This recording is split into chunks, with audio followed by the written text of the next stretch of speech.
I suppose hot flushes. I think about mental health. I think about brain fog and feeling overwhelmed.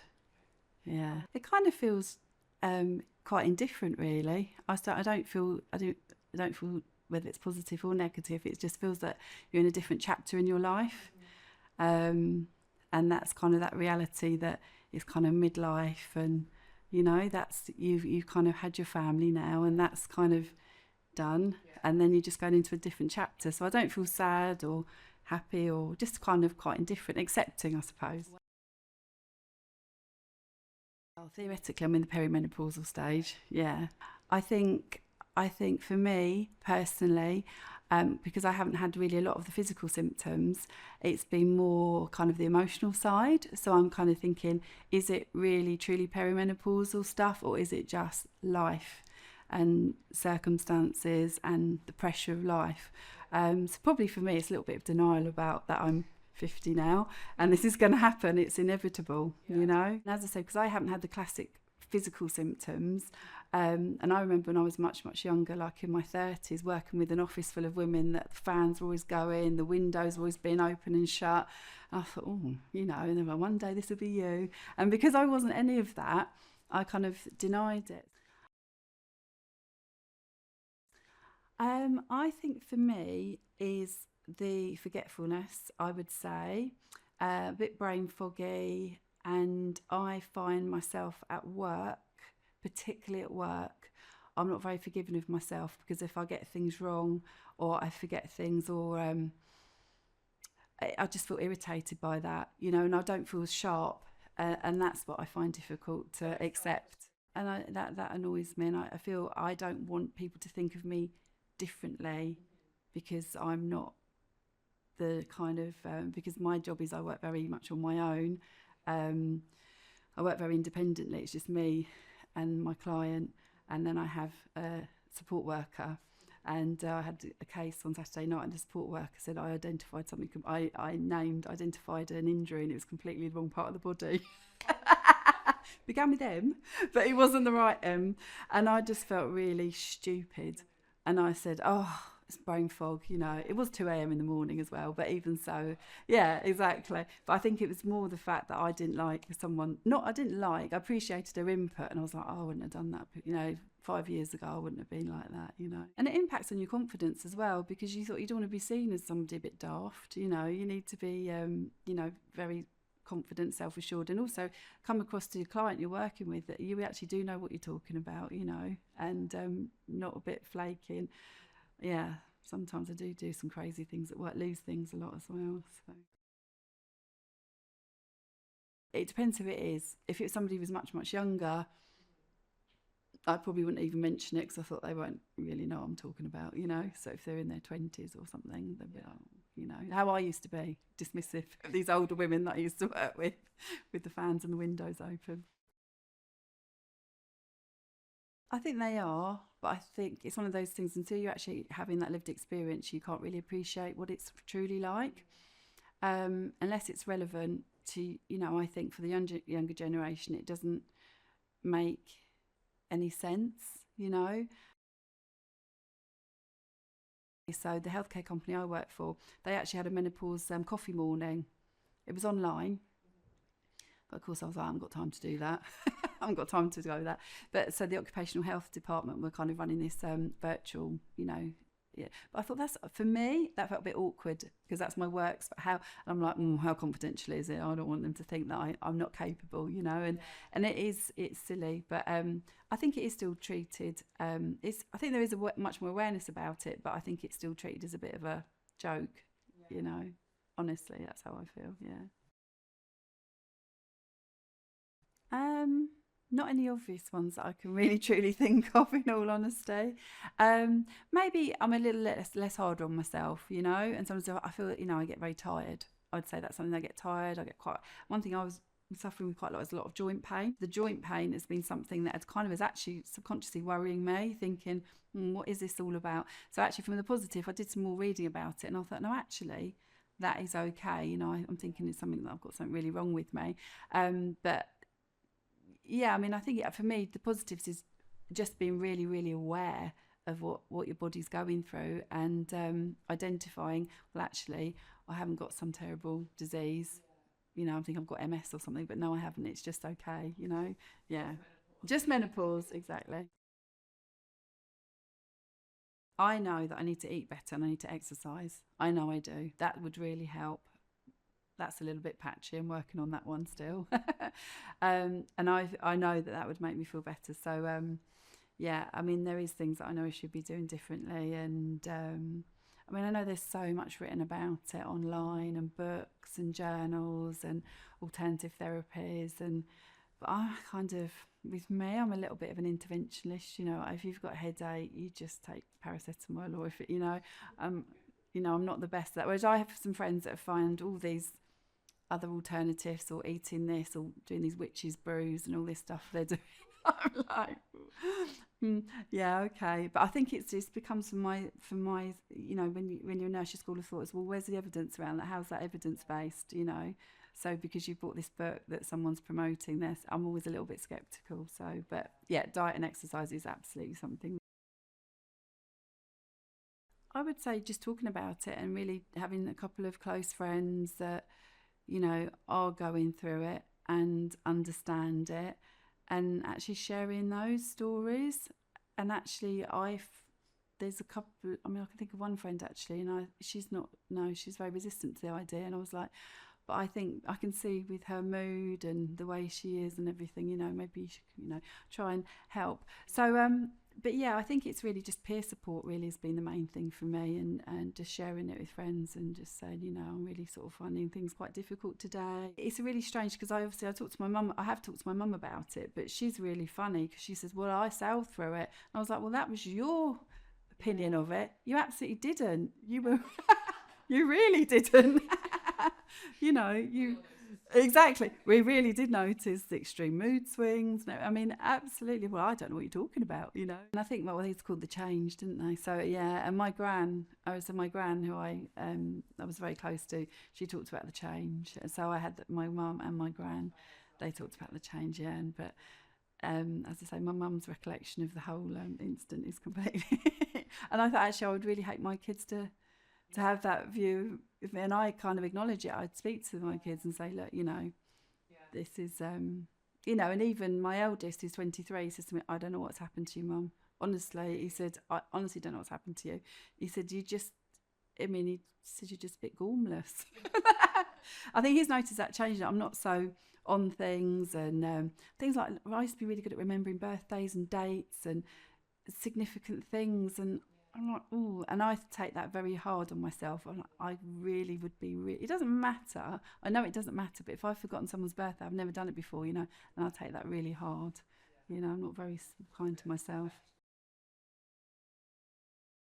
I think there was something that I know that I read about, and it was quite. It was I read about it, but also it was on the news that media were reporting actually that GPs and doctors were reporting that was a huge over-reporting due to a lot of high-profile celebrities had talked about menopause, and I think that it was a valid. I think it was valid. I could see where they were coming from, but I think it was the concern is actually women are presenting at GPs or at their doctors saying, "Oh, well, I'm menopausal and I want this, this, this, and this." So I think actually, but are they missing other things? So I think whilst it was very valid, a lot of the celebrities brought it out, and that's a really positive thing. But I think I can see from the NHS point of view that actually this kind of overdiagnosis or misdiagnosis, I think is a bit of I think that needs I don't know how you address that. I don't know. And I think from a mental health perspective as well, I think I had a very good friend of mine actually, she's a nurse, and kind of helped she actually went to the GP saying that she felt really depressed, which was completely out of character for her. And then she said, I found out I was in the menopause. But on the flip side of the coin, I'd be concerned that people were being diagnosed with menopausal symptoms, but that actually having some complex mental health problems. And HRT is not going to fix that. So I think that's kind of my risk, my concern, yeah. I would just recommend to just, identify a couple of menopausal champions around you, that people that you feel you're able to talk to and you won't be judged, you know. and just keep the dialogue really open, even if you've got kids that are of the right age or older, and just say, look, this is what I'm going through. I might not be the same person, because honestly I feel like I get a bit ridiculed by my children. Yeah, I do. I can take it, it's fine. But and I think actually it is that, and I do feel I can be very ratty. I can absolutely blow up over really nothing, and that's what I don't like. And I think if you're a mum, I think it's really important to have those conversations with your kids. But also, like I say, having some really trusted friends that are not going to judge you, and just say, well, I've gone through it, so how can I support you, really? I think, yeah, I mean, he can be quite understanding, but I don't think he really understands it. It feels that everything, whether I'm feeling a bit fed up or I'm ratty with the kids, or feel very overwhelmed very, quite quickly. Things that would not phased me a few years ago, I can become really big. I feel I cry a lot more. I cry at everything. I've already cried once today. Yeah, I watched the news this morning, made me cry. I hadn't even got out of bed and I was crying. So I get very, very tearful. And I think he finds that, what are you crying for now? Um, so I think it's easy just to wrap it up and just say it's hormonals, and I think you just use that terminology. Maybe it's more, and that makes it more understandable. Yeah, I think it can change your relationships, but then I think I'm quite not guarded, not that's quite, but I think to myself, I just deal with it in my own way, um, and I think it's just trying to be practical, and when I'm feeling overwhelmed and I'm feeling like the house is getting really untidy, or the shopping's not been done, and and I feel, honestly, I feel sometimes that they're just parasites. That's the only word I can put. I feel that I live with parasites, and and that's no negative reflection necessarily on them, but it's just that feeling of being overwhelmed. So it's kind of relationship-wise with my kids, my partner, even my ex-husband. I was like, come on, and I'm like, right, we need to do this. I tend to get much more prescriptive about things, whereas before I'd have just soldiered on. I feel that I'm reluctant to go out as much as I used to. I used to be out quite a lot. Now it's either I can't be bothered. I can't be bothered. That's what I feel. I can't be bothered.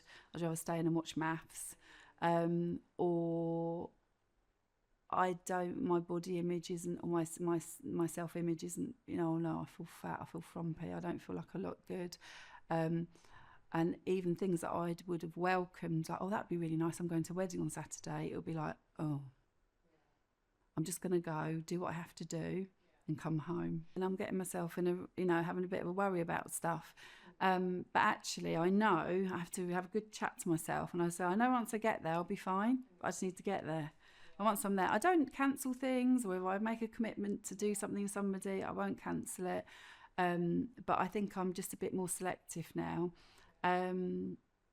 Yeah, I'm just definitely much more selective. But I do remain positive, and I think actually getting older is actually a really good thing. I think it brings you, like you say, wisdom. You care less actually, and I want to get to that state where I care less. And I think there are social situations and stuff, and I think, okay, I don't live in the right house, I don't drive the right car, my kids definitely are not the right type of kids, and I think in a way, I think with age and wisdom, I just make my friendship, my social circles much more narrower, much more selective, and actually I don't want to spend an evening with you because you're not actually going to make me feel that good. So why would I waste? No, so I'm not going to waste my time anymore. Whereas before I'd have said, oh, I've got to go, I've got to go. Exactly, be a bit more of a people pleaser. But I think as I'm getting older, coming out the other side, I'll have no friends. Maybe one. If they make you feel fulfilled, and if they're not meeting the needs that you have, then why, And I think again, I think when you're a nurse, people think, don't know everything, but they think, sometimes I even say to my kids, I care for people all day and I get paid for that. I'm just done with care. I love you all dearly, but I'm just done with caring. I think friends can sometimes, you can get in that zone a little bit with friends. I had a very close friend I've known since I was at school. I said to her, I think you'd really benefit from counselling. She said, I don't need counselling, I've got you. Yeah, no. I do feel a little bit guilty sometimes. I do, but I think in order to be the best version of myself, I need to invest in me. So to be a better mum that's not, you know, crazy and getting really irritated with the kids, I need to be in order to get to that place. Because then you know, if I don't, you know, if I do have moments where I feel very overwhelmed, I know that I don't like myself, you know, I don't like that person. So if it means that, you know, I've just recently gone away for a weekend away, which is great, or like, for example, I'm on a night shift tonight, so my plan is after this I'll go home, I'll meet a friend for lunch, and then I'm not going to do any housework. I'm going to go to bed for a couple of hours, because then I've got to recharge myself for the night shift. The old me would have gone at 100, done everything, yeah, and still done my night shift, yeah, and then moaned that I feel exhausted tomorrow and wonder why, and shout at everybody. So yeah, so that I am being more mindful, yeah, much more so, yeah. Not really. It's just I'm not somebody that would necessarily buy a book. You know, I have friends that would buy books on Amazon and read them cover to cover. That's not me. I'm just kind of I'm a surface learner. There's no depth to me really at all. I just kind of skim what I have to. So it is kind of literally a quick click on the internet, and you know, maybe a 2-minute read that will hold my attention, and then I'll forget it anyway. But yeah, I haven't really gone to anything else. I did have some counselling actually, which I had probably about 2 years ago, and it was actually my counsellor who actually again was think about your age, and she said, and she actually, you know, was very happy to share her experience of the menopause. So I was having some counselling to do with the breakdown of my marriage, but actually she kind of really navigated me a little way as well, and she gave me some really, you know, make sure you eat well and make sure, and all this will really help. So that helped, but other than that, no, I've not been somebody that's been very good at reading too much. No, not at all. I try not to, because I think I'll be a complete hypochondriac really, yeah. So I think it's just my personality, to be honest with you. I think my personality is I'm like quite practical, and you know, and that menopause stuff, that's for other people, not for me. I would say I haven't got time for it, you know. And even, you know, as a mum, busy mum, and you know, two of my kids have got complex needs, and it's like that. I just, you know, I can't, even if, you know, I had even I had COVID, I don't have time for it. And I think you can try and I'm very good at talking my way into why this is happening. Oh, well, I'm going to feel like this because, you know, X has happened, Y has happened. And I can easily, I just haven't had enough sleep, drank a bit too much wine at the weekends, or, you know, whatever it is. So I think it is kind of, for me, my person is like to suppress things. But yeah, it was really my chat with my friend Jenny that was the one that was my turning point, I suppose.